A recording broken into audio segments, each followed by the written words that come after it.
What's up? I'm going to show you a real quick and easy way to build a frame so that you can make your own creatures for your front yard. Let's do it!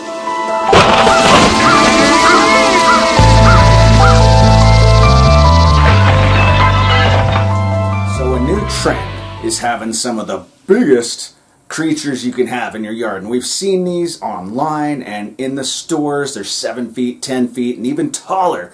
The problem is, they are hundreds of dollars. This little trick will help you build a huge creature for a heck of a lot cheaper. All you need is a little imagination to dress this thing up.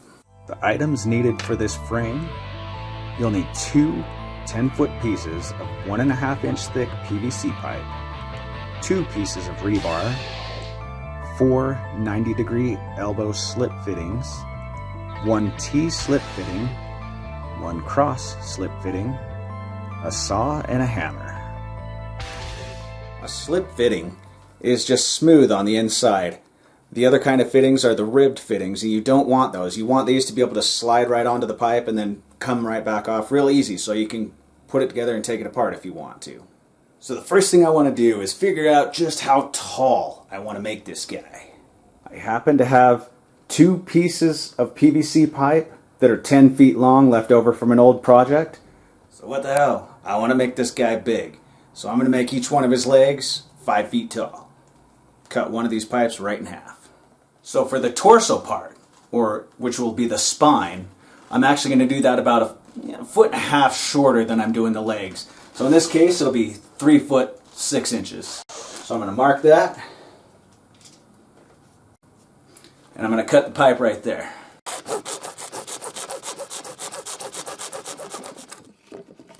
So for the hips, I'm going to cut 2 8-inch lengths of pipe.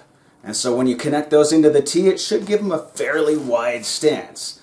So something this tall needs to be able to stand up really well, so I need a fairly wide stance. But when I cut his shoulder, we're going to do 2 1.5-foot length pipes so that it gives him some broad shoulders, gives him that kind of look like this, which is just more threatening when you got this giant creature coming at you. For the arms of this frame, I'm actually going to use these posable arms that I made in another video. You can go ahead and use another piece of pipe for this part of the arm, 2 more 90-degree elbows, and then another pipe. I mean, this is your project. Do it the way you like. Now for the head of the creature, I'm going to drill a hole into the bottom of its head here, and I'm going to stick a neck piece down into the cross at the top of this thing. So I need it long enough to go down into this thing and up into the head enough. So I'm going to cut a 6-inch piece of pipe so that he has a little bit of a neck and it won't blow off in the wind. I'm going to take the neck piece, I'm going to place it where I want on the bottom of the pumpkin, and I'm just going to trace the neck piece. And then I'm just going to cut it out with a blade.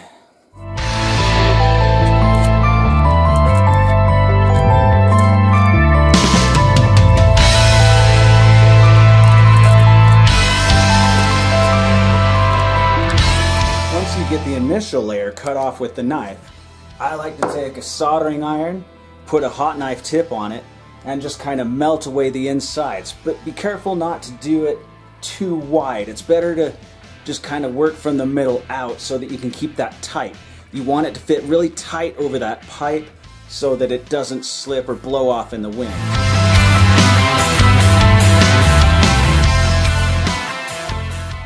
Just melts like butter.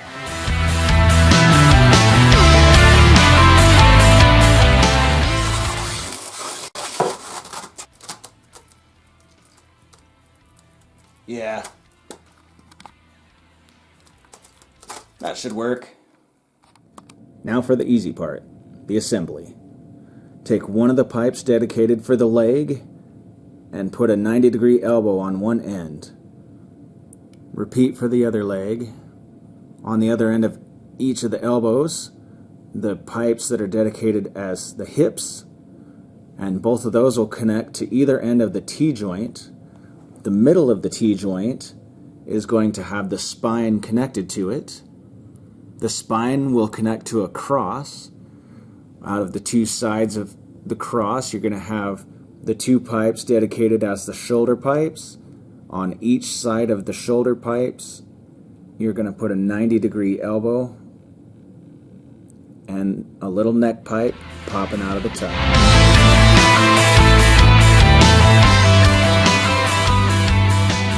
Now the secret to getting these guys to stand up, rebar. I'm going to pound a couple of pieces of rebar into the ground and slide the legs right over the top.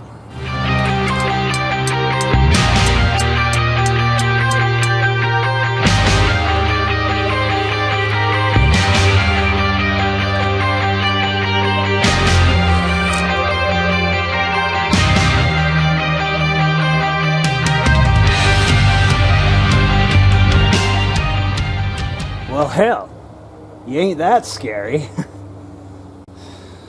Yet. Now that is much better.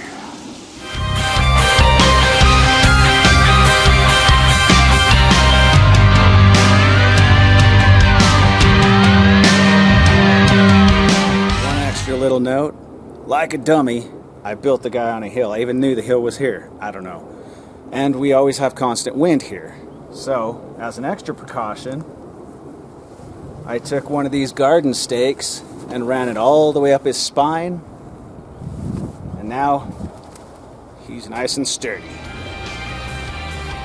Use this frame for a different creature every year. Make a giant reaper one year. Make a giant scarecrow another year. I'm actually going to use this as my pumpkin creature's body. I won't be able to change up the pumpkin creature's body because I'm going to make it a little more permanent, which I'm going to release in a video very soon. Till then, keep it spooky, my crazy friends.